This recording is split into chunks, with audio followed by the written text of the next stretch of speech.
Questions. I know you're very busy, but if we just have a few more minutes with you, Chael, we appreciate it very much. Obviously, a lot has happened in the world of MMA since we last saw you, and we're always interested to hear your take on things.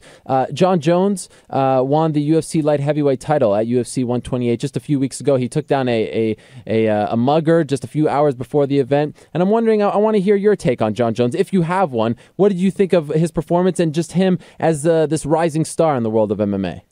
Look, Jon Jones is very unique. He brings more to the table than just being the world champion. He brings integrity. He brings class. He's good for the industry, and he's good for the sport. And most importantly, you need to do what's good for the sport. I get real frustrated with these guys that are just in it for themselves. You got to do what's best for the sport. But listen, Ariel, Jon Jones is not the hot topic of 205 pounds.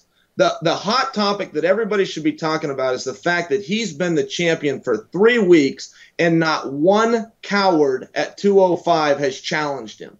Not one guy has called him out and said, I want to fight that guy. Look, if you're all scared of a 23-year-old kid, turn your gloves in, sign the pink slip, and show yourself the door. The one guy they say gets to fight him comes out and says, but I don't want to fight him. Well, if you don't want to fight him, go. Okay, this is a business to become champion, not just, all these guys want to tell everybody that they're in the UFC, but they don't want to have to carry the heavy water.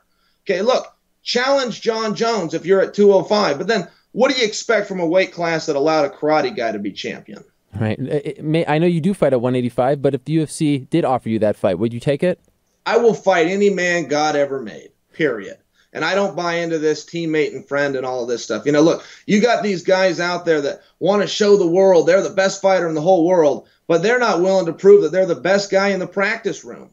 That is a very bizarre concept. If you're not the best guy in your own practice room, how are we to believe you're the best guy on earth? I mean, can you understand how bizarre that is? And look, don't get hung up on the word fight. This is just competition. This is just guys competing. I've known Rashad 7 years.